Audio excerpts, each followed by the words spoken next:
ठीक है पापा, मैं करवाता हूँ। किसका फोन था? पापा का कॉल था, वो 50,000 रुपये उधार मांग रहे हैं। मना कर दो। मना करना ही क्यों है रिंकी? अभी तो हमारी एफडी मैच्योर हुई है 5,35,000 रुपए की, उसमें से दे देंगे पापा को 50,000 रुपए। और वैसे ही पापा कह रहे थे कि 2-3 महीने में दे देंगे पैसे वापस। अरे कोई पैसे देने की जरूरत नहीं है, इतने टाइम से एफडी में पैसे भर रहे थे, अब जाके मैच्योर हुई है, उनके लिए थोड़ी ना करी थी। कोई जरूरत नहीं है देने की। ठेका ले रखा है क्या बुड्ढे का? और रिंकी पापा है वो। अरे पापा है तो क्या हो गया? हमारी जरूरतें नहीं है क्या? पैदा कर दिया तो एहसान कर दिया उन्होंने हमारे ऊपर। हम अपनी जरूरतें पूरी करेंगे पहले, उनकी थोड़ी ना करेंगे। खुद कर लेंगे अपना खर्च, मना कर दो। पैदा कर दिया तो ठेका ही ले लिया है उन्होंने। पापा है। दामाद जी, हुआ पैसों का इंतजाम? अरे बहुत सख्त जरूरत थी, वरना मैं तुम्हें कहता नहीं। वो मैं कोशिश कर रहा हूँ। ऐसा है ना, मैं तुम्हारे घर के पास ही आया हुआ था, 1 घंटे में पहुंच जाऊंगा। हाँ, बस तुम इंतजाम कर देना। ठीक है, आप आ जाइए फिर। फिर से तुम्हारे पापा का कॉल था ना? क्या कह रहे थे? तुम हमेशा अपने बाप की मदद करने के लिए तैयार ही रहते हो। अरे कभी हमारे बारे में भी सोच लिया करो। मैं भी फैमिली हूँ, हमारी भी फैमिली आगे बढ़ेगी। रिंकी, मैं तो सभी के बारे में सोचता हूँ, बस तुम ही सेल्फिश हो गई है। हाँ ठीक है, अगर खुद के लिए सोचने वाले को सेल्फिश कहते हैं ना, तो मैं सेल्फिश ही अच्छी हूँ। छोड़ो, तुम ये बात सुनो मेरे ध्यान से। मैं बाहर से 1 पाव पनीर ला रहा हूँ, तो पनीर की सब्जी बना देना। किस खुशी में पनीर बनेगा? अभी पापा से बात हुई थी, वो बेचारे पास में ही हैं, 1 घंटे में घर ही आ जाएंगे। थके हुए होंगे, भूख भी लग रही होगी। एक काम करना, पनीर की सब्जी बना देना, उनको पसंद भी है। अरे कोई जरूरत नहीं है, कल रात की सब्जी पड़ी है। ज्यादा शौक है ना रोटी सब्जी खाने का? वही गर्म कर दूंगी, रोटी सेक दूंगी, खा लेगा वही तुम्हारा बाप। अरे यार, रात का खाना हम खा लेंगे, अब कोई बाहर से आएगा उसको घर का रात का खाना खिलाना अच्छी बात थोड़ी है। अब पापा हैं, अगर पनीर की सब्जी खा लेंगे तो क्या हो जाएगा यार। अरे कोई जरूरत नहीं है पनीर लाने की, एक ही सब्जी काफी है, वही खा लेंगे। ठीक है, तुम्हारी जैसी मर्जी। ऑफिस के काम से नीचे जा रहा हूँ, तुम्हें जो करना है वो करो। बड़ा बेशरम बुड्ढा है। अब जाके कतरन लपेटू, नहीं तो इसमें भी मुंह बन जाएगा उसका। कैसी है बेटा? पापा आप? हाँ, मैं दामाद जी ने बताया ना तुझे कि मैं आने वाला हूँ। पापा का कॉल था, वो 50,000 रुपये उधार मांग रहे हैं। ठीक है, आप आ जाइए। बेटा क्या सोच रही है? कुछ बात हुई है क्या? नहीं कुछ नहीं सोच रहे पापा। आप आओ, अंदर आओ। क्या हो गया पापा? बहुत परेशान लग रहे हो।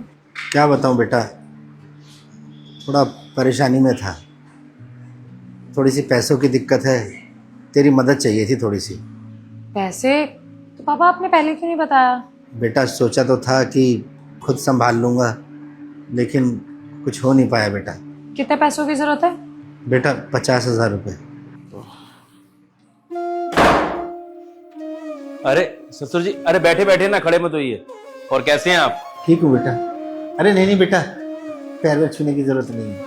आपने तो घर पे आना बिल्कुल ही बंद कर दिया, जैसे हम पराये हो गए हैं। वो बेटा काम के चक्कर में थोड़ा सा बिजी रहता हूँ, इसलिए नहीं आ पाता हूँ। विनय, एक बार ही रूम में आना, कुछ बात करनी है। ससुर जी आप 2 मिनट रुकिए, मैं भी आता हूँ।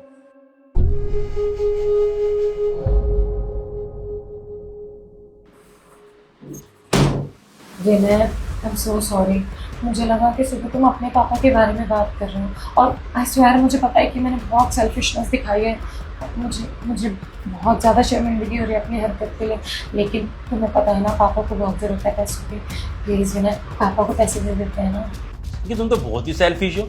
जब तक तुम्हें पता था कि मेरे पापा की बात चल रही है, तो तुम मदद करने के लिए तैयार नहीं थी। मुझे 4 बातें सुना रही थी ज्ञान की, कह रही थी कि घर में हमारे को इस चीज की जरूरत है, उसकी चीज की जरूरत है, कल को हमारे बच्चे होंगे। जैसे तुमको पता लगा कि तुम्हारे पापा को पैसों की जरूरत है, तुम्हारा रूप एकदम बदल गया।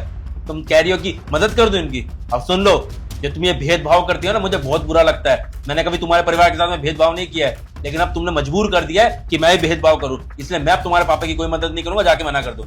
विनय, तुम खुद सोचो ना, पापा की इकलौती बेटी हूँ मैं। अगर हमसे तुमसे पैसे नहीं मांगेंगे तो कहाँ जाएंगे? मेरे को कुछ नहीं पता, अब मैं कोई मदद नहीं करने वाला। अगर मैं अपने मुंह से करूंगा ना मना, तो अच्छा नहीं लगेगा, उनको बेइज्जती फील होगी। इसलिए जाके अच्छा होगा तुम ही जाके मना करो। जाओ चलो, मना करो। प्लीज एक बार सोच लो, मैंने पहली बार हेल्प मांग रहा, अच्छा नहीं लगेगा मना करूंगी तो प्लीज दे दो ना। जाके मना करो, मैंने बोल दिया ना। जाओ चलो।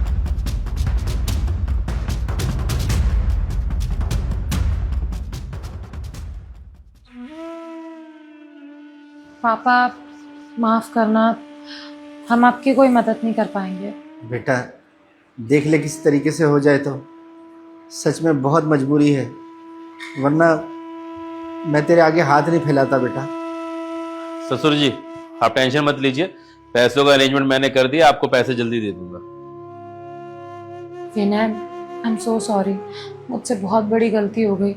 जब तुमने सुबह पैसों की बात करी ना, तो मुझे लगा कि तुम्हारे पापा को पैसों की ज़रूरत है, और जब अभी मुझे पता लग रहा है कि तुम मेरे पापा के बारे में बात कर रहे थे, तो मुझे अपनी गलती का एहसास हो गया है। मैं बहुत गलत थी, मुझे ऐसे नहीं करना चाहिए था।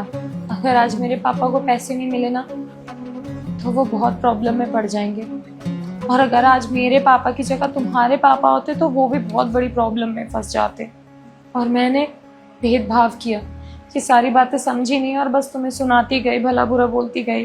देखो रिंकी, हमें कभी ना भेदभाव नहीं करना चाहिए, चाहे अपनी फैमिली हो चाहे फिर हमारे पार्टनर की हो। हमें सबके साथ में ना एक जैसा व्यवहार रखना चाहिए।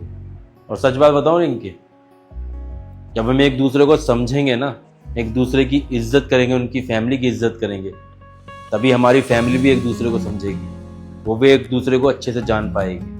मैंने तो कभी अपने परिवार और तुम्हारे परिवार में भेदभाव नहीं किया। मैं तो दोनों को एक समान समझता हूँ, क्योंकि शादी के बाद में पति की फैमिली वाइफ की फैमिली होनी चाहिए और वाइफ की फैमिली हस्बैंड की फैमिली होनी चाहिए। और वैसे हमारी फैमिली कितनी बड़ी है यार, छोटा छोटा तो हमारा परिवार है।